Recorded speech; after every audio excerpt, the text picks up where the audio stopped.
You are watching another episode of Concussed, Understanding the Invisible Injury. And I'll tell you what, this will be an incredible show.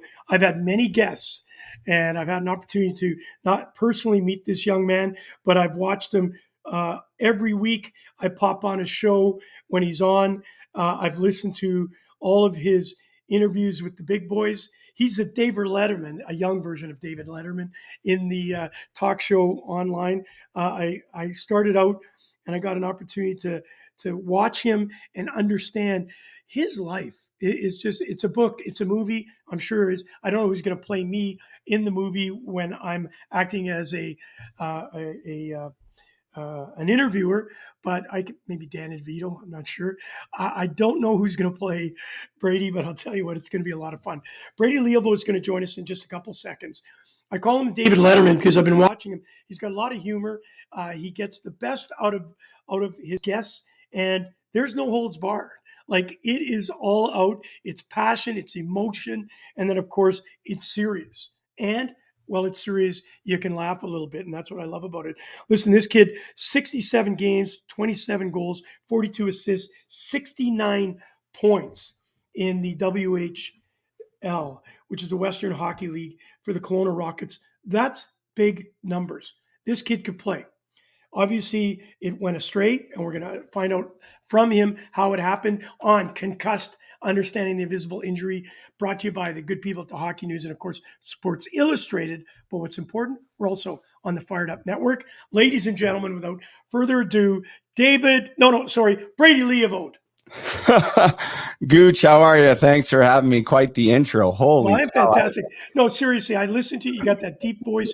You got the voice you got the looks, and you got the full package. And I'm not blowing smoke up your bum because, I do this a lot. I've watched a lot of guys do this, and you're very, very, very good. You're very believable. You're very passionate. You're very educated, and not just in the fine things in hockey, but you're also dealing with mental health. It's very close to my heart. And of course, concussions, and of course, what's going on in this world today, the uncertainty of it all. And you kind of put a good perspective on it. So we could be, honestly, this could be a movie. It could be a two and a half hour probably with a sequel. So I want to try and keep it around the 40-minute mark. So here we go. An incredible WHL career, BCHL, which is British Columbia Hockey League, also put up some good numbers. And then as you went through it as a junior hockey player, there are a lot of trials and tribulations. And I was reading some, Sportsnet did an incredible article about you. And I'm going to get Jordan to post the link, because to really know you is to read this article and see those trials and tribulations of your life, and having girls waving at you on the other side of the glass. I know you're going to talk to us about that. Brady Leavold. Yeah, thanks again for the intro. It's it's been fun watching you as well, Carrie. I mean, that's a lot of kind words for me. I'm not sure I'm all of those things or even some of them, but definitely passionate of all those things that you mentioned. They're very close to my heart. And maybe unfortunately for me, I have a lot of lived experience in those areas as far as hockey, mental illness, addiction, and many other things that maybe not everybody will get a taste of. And so my story's been hard. I'm also a sexual abuse survivor too. And it took me a long time to be able to say that to people, but I now kind of see all of this, the things that I've gone through in my life, and as like a responsibility to share it with people, to hopefully empower others, because I know what it's like to sit on the other side or to just feel alone, right? And whether that was through my childhood, through my junior hockey career, through my pro hockey career, after all of that was gone because of my mental illness and addiction, I certainly felt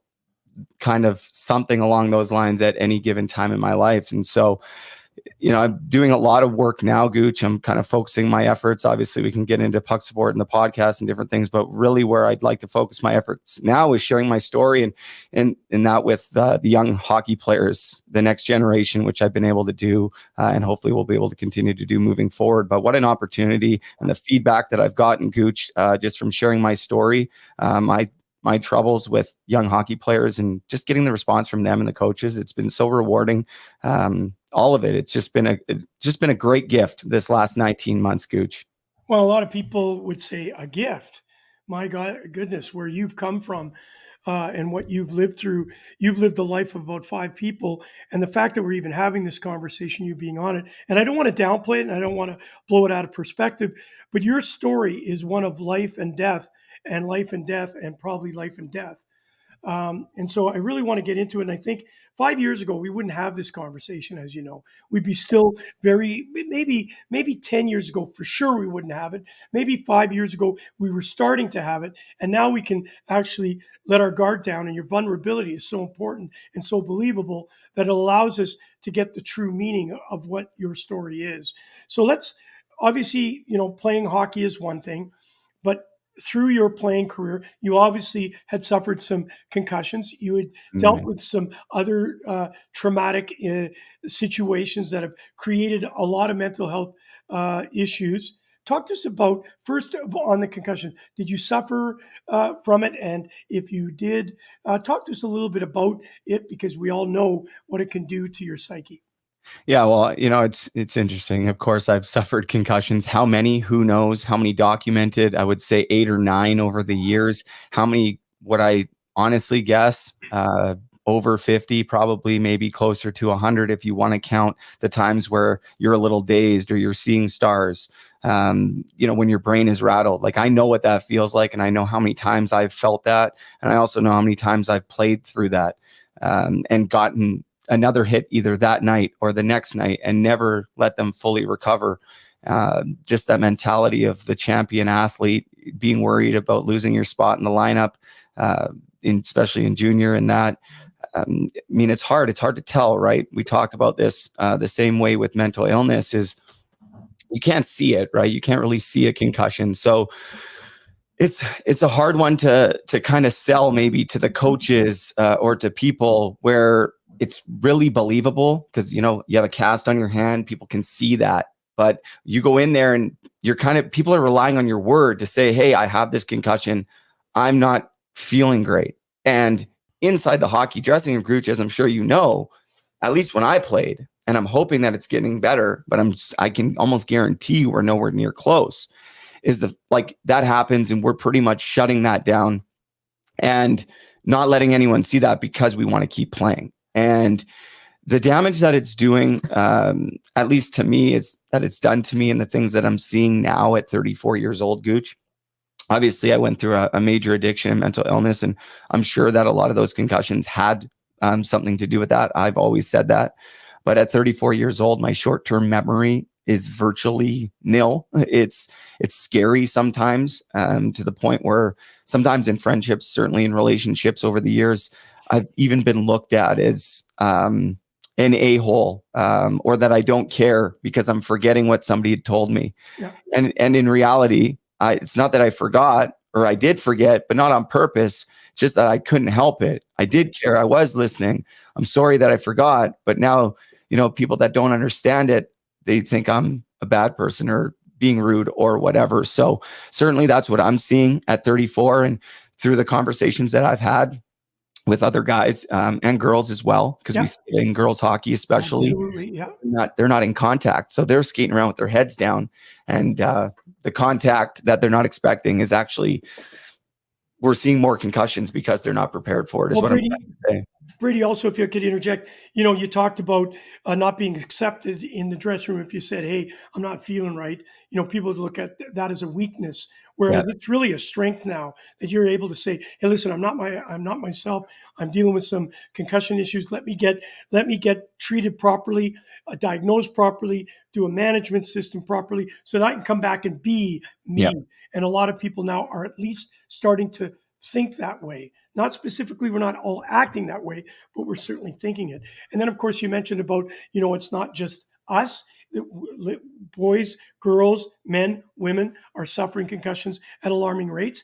And it's not only because of the fact that you play sport. This is not a sport issue. This is a societal issue. It's around us 24/7, Brady. And I can almost think of some of the times when you were sleeping on the street, where, in Vancouver, we'll get into that. You may have had a fall and not realize that you damaged your brain again. And people don't realize in a car accident or falling off a bike. And I think that's really important for people to understand and get rid of this myth. And what's really important, people have to understand a concussion is only a sexy word for brain injury. And Yeah. when we damage our brains, we need to work on it. And you can attest to that. When I say to you, hey, I've been concussed, most people think, wow, you're a gladiator, you're pretty tough, you've got battled through it. Or if I said I've had a brain injury, the stigma's different. So it's really important 100%. that we throw down that. I want to talk to you about, obviously, you suffering from concussions as you're playing, getting through them and playing through them. And then obviously some of the other things that started to come in was it, I know you fought a bit. I know you're a tough, rugged, gritty type of player. Did those hits kind of create more issues afterwards? You're painful, taking drugs, taking prescription drugs or drugs that the doctors are telling you. Walk us through that through your junior days. Yeah. Well, first off, let me back it up for one sec, Gooch. We talk about people taking this step back when they have concussion. Of course, we saw Sidney Crosby do that years ago, but that's Sidney Crosby. Still, I don't think the average hockey player, even at the NHL, is going to be able to go into the office and say, hey, I got a concussion. I got to sit this year out. Hopefully, re-sign me next year or whatever. Like that's the mentality. And you want to ask about a concussion I got not playing hockey when I was on the street, Gooch. I got hit with a baseball bat while I was sleeping on the street, and I wasn't expecting a crazy story for another day. But from the concussions, I really started to notice a difference when I was 19, playing for the Swift Current Broncos in the Western Hockey League. I started to fight a lot more. I really wouldn't attribute a lot of my concussions to my fighting, even though there were quite a few fights. Of course, maybe I did get my bell rung a few times in a fight. One primarily maybe with Derek Dorsett, former NHL tough guy. My head still hurts from that fight. But aside from that, it was hits that maybe you weren't expecting and different things. But about 19, I started to really see a shift. And the thing that, reflecting back, Gooch, is kind of my ability or inability to make good choices, or just thinking or doing with things without thinking. I started to have these knee-jerk reactions more and started to do things that were kind of outside of my character, where I used to have kind of limits, and I would pull back the reins a little bit. And now these reins were kind of loosened a little bit, and I wasn't feeling like myself, and I didn't really know what that was. And so right around that time, it could have been concussions. It could have been the childhood trauma. I always think it's a combination of everything. But right around that time, I really started to look for ways to self-medicate, right? I started to ways drinking, drugs. You fast forward a couple of years after my last year of junior, very early on in my pro career, I got injured and was prescribed a painkiller, Oxycontin. And that was kind of the beginning of the end of my hockey career and basically my life for the next 12 years, Gooch. Listen, I know you're an open book. I've got a couple of comments here I'd like to place. We've got some really good comments already coming. Michelle Lee, thank you for joining us. Brady Leavold's raw honesty has been making a difference in so many lives. Bringing more and more stories will help bring much needed awareness around concussions and mental health. We thank you. And Michelle, thank you for joining us. I want to read something from one of the stories. It was from Sportsnet, if you don't mind. Funny thing, I was sitting in the ward snorting heroin with an old lady who had stage 4 cancer. Slamming the penalty box door, the cell door slammed behind him. A frozen lake. Signing his first pro contract at 20. Muling weed and coke from Vancouver to Victoria at 21. Bullshitting a team doctor about Oxy. We all know how devastating that is. A frozen lake. A 10-year-old boy with a mop of tousled dark hair kneeling in a team photo. Wow. Impactful words. Walk us through.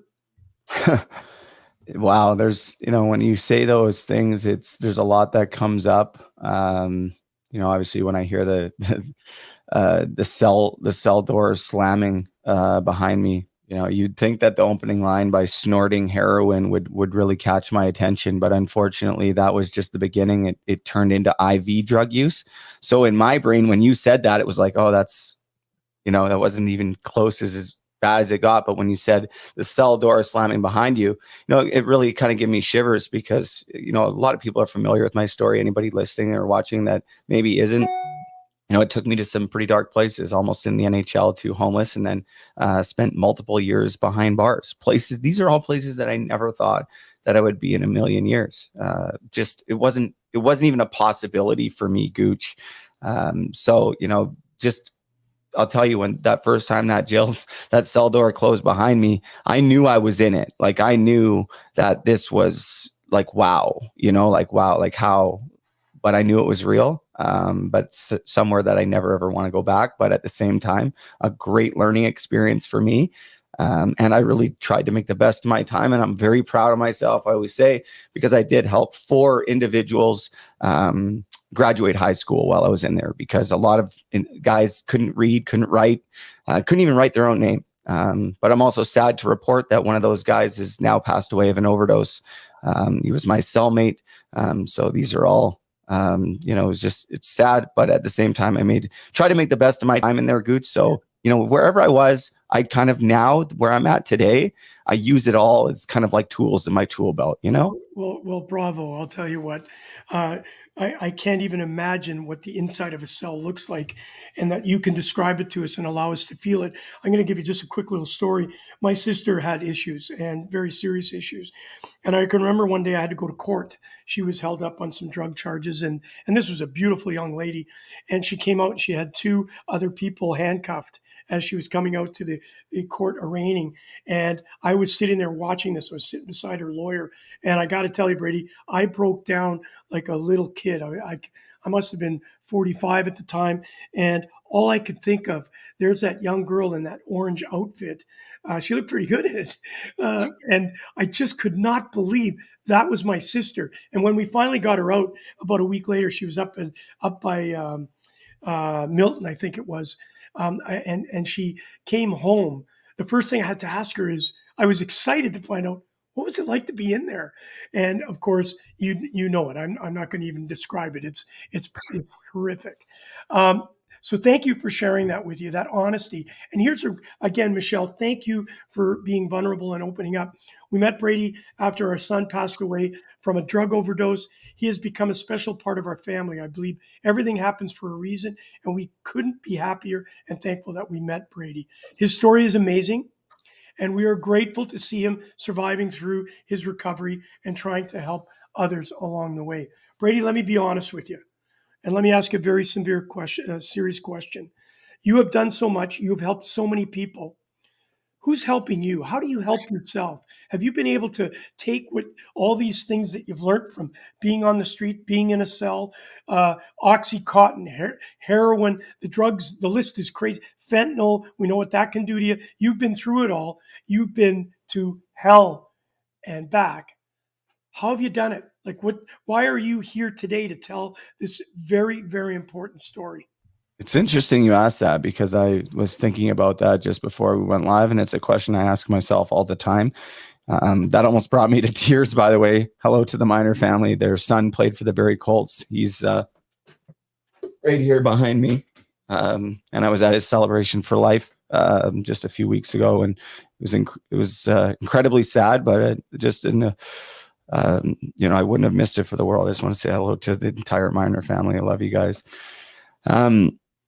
How have I done it though? You know, it's a good question, because I didn't do it for a long time, and I tried so many times and fell on my face so many times and fell hard. You know, can't tell you how many times I've been to detox and been to rehab, you know, to the point where I had no hope. That wasn't working. So, you know, homelessness was next. Jail was next. That didn't work. I get out after 2 years, and I went back for a year, where it was like, okay, like I really can't stop, and I don't know how to stop. And I kept trying, but now it's to the point where, like, this is my life. I don't deserve any better. I'll never be anything. I'm nothing but a failure. I really just wanted to die. Like every single day, I was using enough to die, and I was hoping that was gonna kill me. And so It's interesting. How have I done it? I really started to get honest, Gooch. But for me, I put my skates back on. That was the thing that sparked it all. You said it in one of those headlines, a frozen lake. That's what that's referring to, is like frozen lake up here in Muskoka. Excuse me. Without that frozen lake, without the skates from the Swift Current Broncos, God bless that organization for sending me skates, because I didn't own anything else. I'm probably not even sitting here talking to you, because I wouldn't have, continued the path when I started the podcast and Puck Sport and all those different things. So for me, it all came back to hockey. But I do a lot. I have a lot of great people in my corner. My family, my kids, a great lady upstairs, Yes. the minor family. I do have just seemingly an endless amount of support systems. But I'll tell you, this past summer, Gooch, I'm coming up on 19 months without any of that crap. So it's awesome. But I'll tell you, this past summer, I went through a really tough time. I'm diagnosed bipolar, depression, anxiety. So you mean the list goes on for me. They threw the book at me. Not just when they put me in jail, but with the list of everything else, addiction, mental illness, everything. Here, have fun. Go have fun with life. I don't know. I guess I've survived it. But it was tough this past summer. So, as much as I have this great support system, and I try to utilize it when I can, I still struggle myself, from day to day. So I think that's part of the journey. But being able to talk about it, I think is half the battle. At least it is for me. Amazing. I want to say hi to Susan Cook. She is fantastic. He got honest and has so much love to give and knowledge to give, and so many have his back. Love you, Brady. And I got to meet you, Suzanne. If I'm not mistaken, she's a Boston Bruins fan. Oh, no, I she's know I the shouldn't have brought it number up. one fan. I told you her uncle's Harry Yes, Simeon, right? yep, Like, it's just unbelievable. absolutely. But that doesn't mean she necessarily has to be a Bruins fan because her uncle's Harry Sinden. Hey, listen, I wanted to go down this path a little bit. Obviously, I lost my sister to mental health. I understand a lot more than the average. There it is. Sorry, that's for Dan No, Miner. thank you. Wanted to show Thank that you. off. Our thoughts and prayers go out to the family. I don't know the story. I will look it up now, and I'm actually getting emotional myself. So, thank you, because we show our vulnerability, and everybody that knows me, they think I have tough skin. I think you're a tough son of a bee, because I've read your stories. I saw a couple fights. I'm glad I didn't play in your day, and you would have beat the tar out of me. So, but I know you're tough. You've got toughness inside, but there's a weakness in all of us. And one of the things that I learned from my sister and watching her go through the turmoils, and I would almost say that every addict goes through a very similar lifestyle. The loneliness, and that drug takes away that loneliness. Even though you've got a bunch of friends around you, as you mentioned this summer, you're probably dealing with demons that you can't get through. And as much as I say, Brady, you're a great guy, you can do this, you can do this. It's not us that can do it. You've got to do it. And with inside yourself. My sister, I can't tell you how many times she said, "It's the last. I'm getting through this." After the seventh uh, therapy that we needed to, the rehab center that we had to get to. And just before her passing, there was a video taken of her through Donna McCarthy. And I'm bringing this up because I want to hear it from you, because you've been there. You've lived on the street. My sister lived on the street. Anybody that knew you wouldn't have said, "Hey, Brady's going to end up on the street." Mhm. Anybody that looked at my sister wouldn't say she'd end up on the street. But you know what? You did. And here's one of the things that she said, just going into her sixth rehab center. It was just before her going in, and she's walking down the street of Toronto, and she's telling her story, and she's gorgeous, and you just think, wow, this is not possible. Somebody comes and bumps into her, and she actually takes I'm sorry, excuse me, that type of thing, versus the obviously being hyper and being mean to the world. She was still very polite. But the one story that, as she was walking, she said, "It's the loneliness." And the loneliness was taken away, not by my friends, but my best friend, alcohol. That could be alcohol, it could be drugs, it could be gambling, it could be sex, it could be any one of those addictions. When you hear those words, did you feel that? Did you find out that your friend was not who you thought it would be, and it was a crutch to maybe get you through that next day? That's all it ever was. I think I was at the point where there was so much stuff going on. You mentioned earlier in the show about the girl on the other side of the glass. During my last year of junior, there was two girls that were pregnant. It's a very long story. I know it paints a bad picture of me, but it was, they were both my girlfriends at different times, and it just sort of was a very hard experience. And I made some poor choices surrounding that, and that kind of really also kicked me into this downhill spiral. But at the time, they made me feel really good, right? Like there's no question about it. Otherwise, you wouldn't keep doing it. It made me feel good. I liked the way that it made me feel. But then all of a sudden, I couldn't do anything without it, and that became my everything. And slowly, you start to lose everything, not just in your life, material things, but pieces of yourself. And every day, I told myself, okay, this is the last time. Tomorrow is going to be better. Tomorrow, I got this. And then I would open my eyes the next day, and then it would be like desperation mode kicks in right away. Yep. And all that pep talk from the night before is gone out the window, and you're in survival mode. And it's like, let's go. And before you know it, the day's over. You've probably done, at least I did a lot of things that I'm not proud of. And then, tomorrow's going to be better. Next day, boom. And then all of a sudden it's 12 years later. At least it was for me. By the grace of God and maybe some hard work and some luck, I'm still here. And I'm really doing everything that I can to utilize my story and make all the things that I've done, good or bad, not all for nothing, right?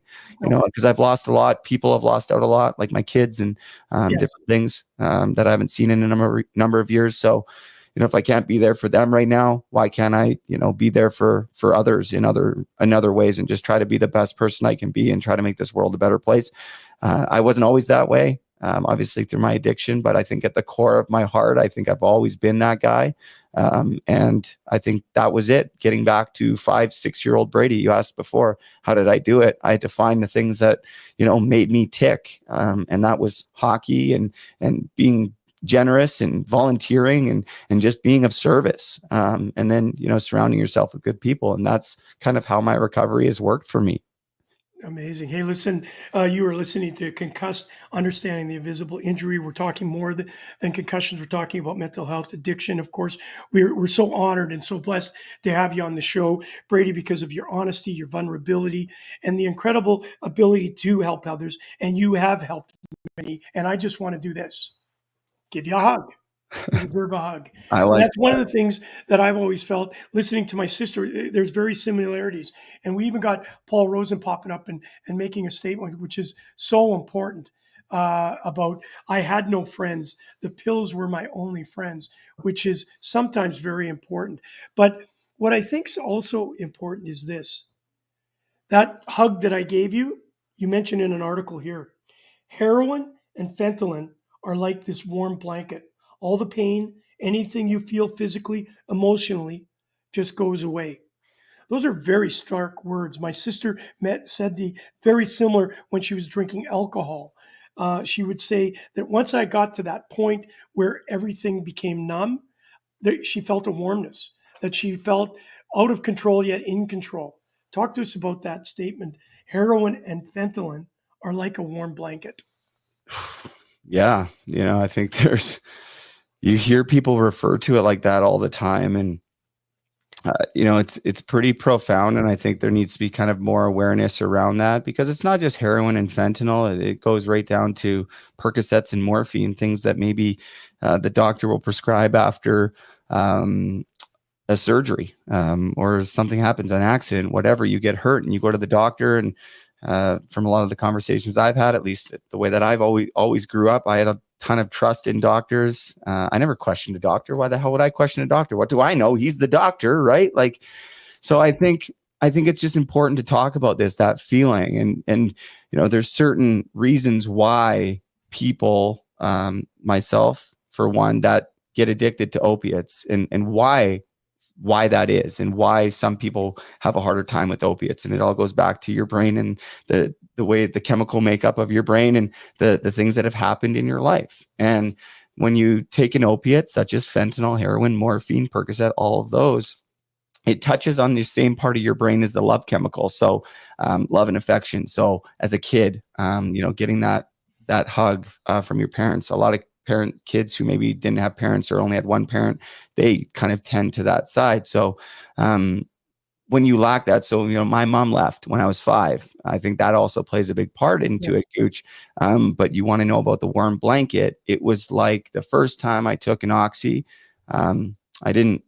I'm an all or nothing guy. I'll tell you, I snorted it straight up. It made me sick. I puked my brains out. But as I was puking, I remember clear as day thinking to myself, wow, this is great. I want to do more as I'm puking, because in my mind, I had that warm hug feeling.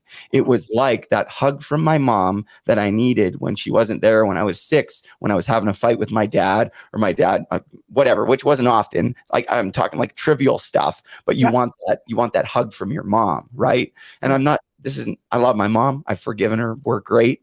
This isn't to bring down on my mom. I'm in no position to be criticizing her Judging parenting at anybody, all. yeah. No. Criticizing her parenting at all. But I'm just saying that, to me, it was the same feeling. So the very first time I did that, it was like, wow, where the hell has this been my whole life? And I knew I was in trouble. And again, it started like, oh, I'm just going to do it one more time. I'll stop tomorrow. And then all of a sudden you're physically addicted. And that's where it all kind of catches up to you. So I feel lucky to be alive, because you mentioned fentanyl, and we know that the terrible numbers are coming out. I was watching the news, Gooch. I don't know if you heard this one, but I was at my friend's Matt Thompson up in Mooresburg the other day, and we were watching the news. I have a picture here. I want to get the math right on it because I couldn't believe it. Overdose-related deaths have increased 78% in 2020 compared to 2019, which is absolutely insane because the numbers in 2019 were not good. Yeah. So, fentanyl was my drug of choice. I stopped doing heroin in 2013, Gooch. It was all fentanyl after that up until 2019. So the amount of times that, I was playing Russian roulette with my life and the number of times that I've overdosed, I feel very, very, very lucky and super grateful to still be here. And that's, when I do get down and when I do have a hard time, there is always that, kind of that constant reminder. That's why I have these pictures behind me as well. Number one, it's to remember and honor them.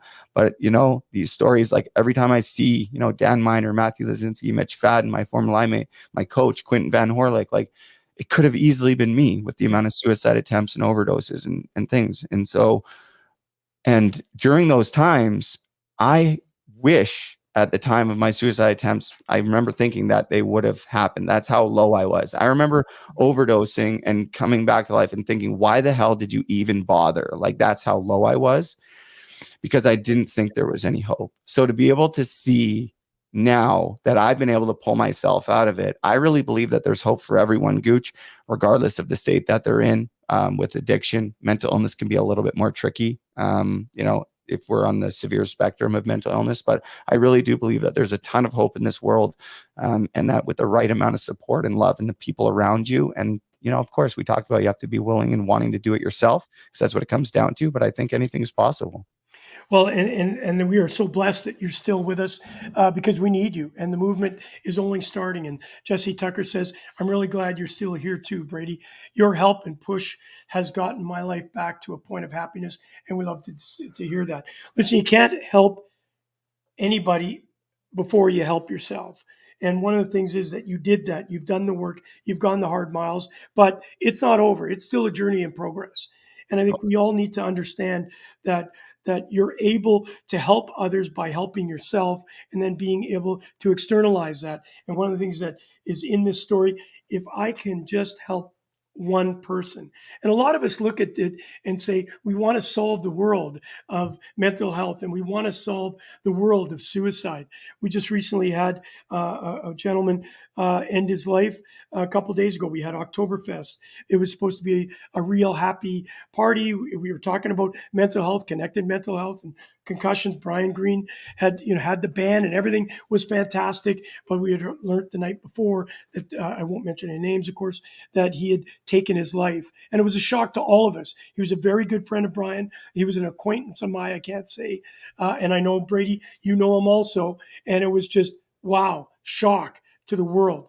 So by not being able to have strength from within, you're not going to be able to have strength without. And I think that's what you've shown over these years. Listen, we talk about Paul Rosen, yourself, the word Oxycontin, fentanyl, Percocets. These drugs are ruining our nation. We're losing many thousands of people a day, hundreds of thousands of people a year.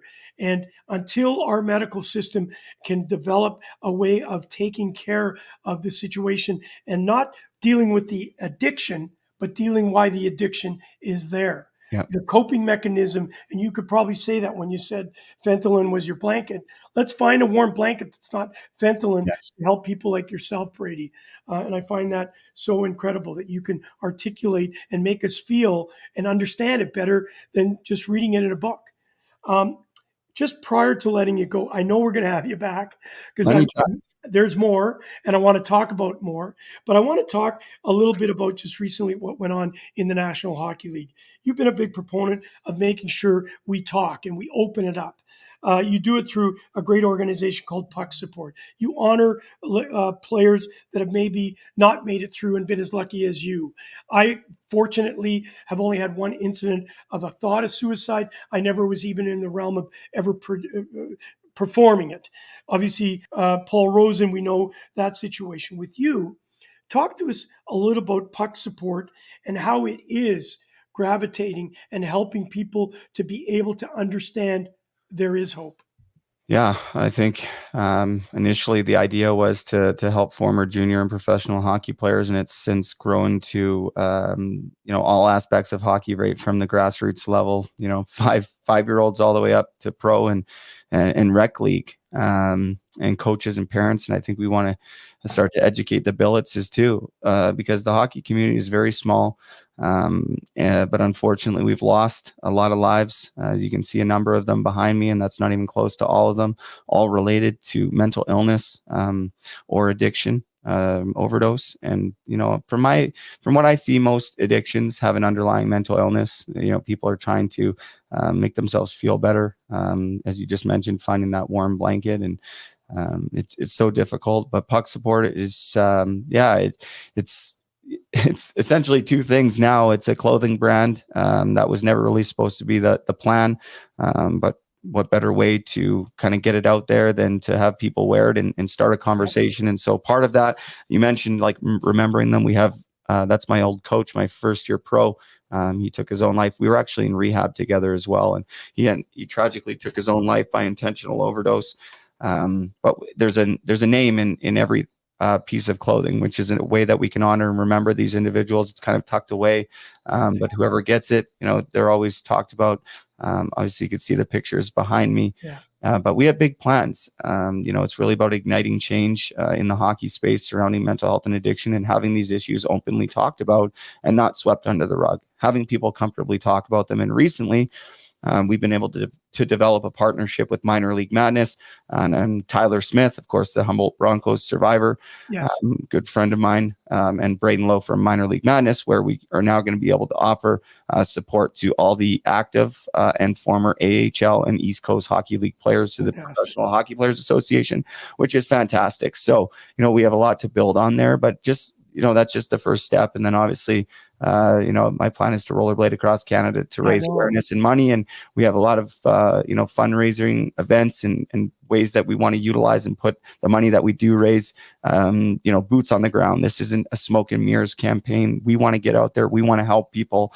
Talking about it is the first step. But where do these people go when they need support? And for me right now, my focus, Gooch, is on hockey, because that's the first niche area. I have plans to hopefully branch out, but let's conquer hockey first, or at least get in there and make a difference. And so actually, where do these players go for support if they need to talk? Like, where do they go? Well, nobody knows. That's the question, right? Even these leagues, and I'm not going to name any leagues because I want to partner with all of them. I'm not trying to cast them out.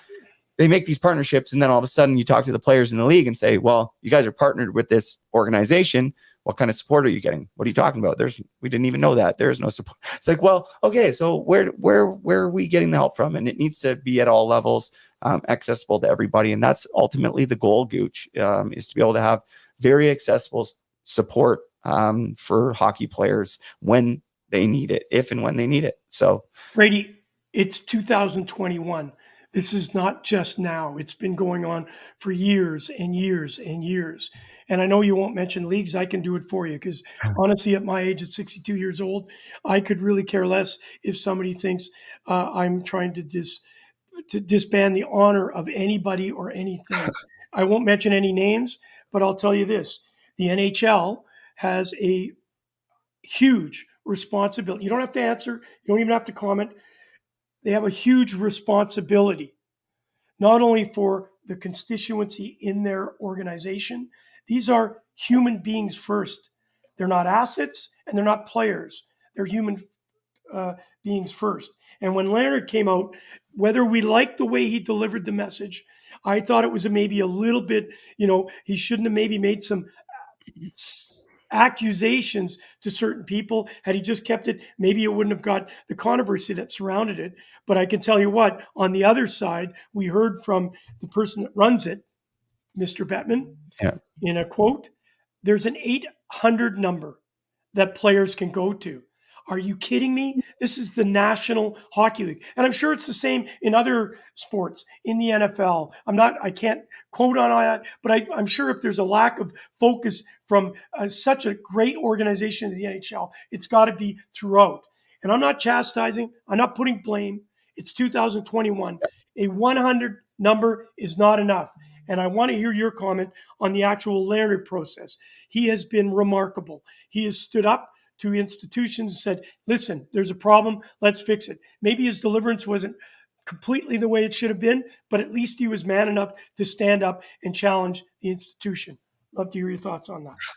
Robin Leonard and I, we talk. I messaged him, I guess, yesterday and the day before, and just to tell him again, like, hey man, thanks for doing what you're doing. I got no issue with it. I love it. Like, I absolutely love it.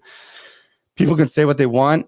I see both sides. I'm not an idiot. I can see how maybe delivering it a different way to some people may look like the right way to do it. Having been a player, having been, at the NHL level on the exhibition side, seeing there being in the AHL, having friends in the NHL, knowing what it's like, having the conversations I've had. I think that's the only way he could have done it. Like, now what? Now he's out there. Now they can't shut it down. Like, if he would have went to whoever and said, hey, listen, I've had enough. Something needs to be done. We would have never heard about it. Right. So it was up to him, and hats off to him. Yeah. He's support to me. He's a friend to me. He checks in on me, which is super cool. I check on him, but I'm a huge fan of him on the ice, bigger friend of his off the ice, but huge fan off the ice. I absolutely love it. I think we need more people to do it in a position that he's in. Yeah. Doesn't take much. It doesn't mean that you have to lie. You want to call them accusations? Sure. I don't believe that Robin Leonard's a liar. Him and I have had other conversations. No, sorry. Don't take my. No, I'm not saying you do. I know you're just saying that because that's what they're calling them in the news. That's what. No, I want to clarify my point. Suggesting that Villeneuve was handing people. That's what I meant. Okay. Listen, Yeah. we know it's happening, bud. You've been in those dressing rooms. There's a bowl of Ambient there to grab to bring you down after you guys are sweating and blood, sweat, and tears. There's no question that is there. I remember snorting Ambien on the road with multiple guys, not just myself. How do you snort that? I'm telling you. You're like Skittles. I'm telling you right now. I'm not lying, and it wasn't just me. So this is the issue, right? And it's going to take a guy like Robin Leonard to stir it up. And, it's interesting to see how the chips are going to fall for him. But I'm definitely in his corner. I think a lot of people are. I'm in his corner too. Yeah. And I think that, I think the time is now. Like, something needs to be done because, myself, Robin Leonard, we made it out, of that, being prescribed things, different, whatever. We made it out. Some of these individuals, but, have not made it out. These ones behind me, a lot of them, the story, if you dig deep, stems, same sort of thing. Somebody in a position of trust and power, either a trainer or coach or whatever, doctor, giving them something that they weren't really that familiar with and had no idea where that was going to take them. So again, I'm all for it. I think he couldn't have done it a better way because I'm a little brash. I'm a little bit of rough around the edges. So Yeah, I'm kind of like that bad boy kind of too. But I think that's, especially in this for me, that's what it took. That's what it's going to take. Right. It's going to take somebody to stand up and probably take some bullets. Like he's taking some bullets for everyone right now. yeah. And I'm super proud of him. Brady, I can't thank you enough for the honesty, the directfulness of answering the question that I asked you about the Leonard story. You articulated it so well that my admiration for you has grown even bigger because you actually, at first, when I went into this, when I saw it, I was kind of questioning Leonard, but the way you've described it, you're 100% right. With Bettman coming out and say, but there's a 1-800 number, just shows you we're not listening. People aren't getting it. So if we're going to get it, we may as well get it from the people in the trenches like yourself and Leonard, what you're doing.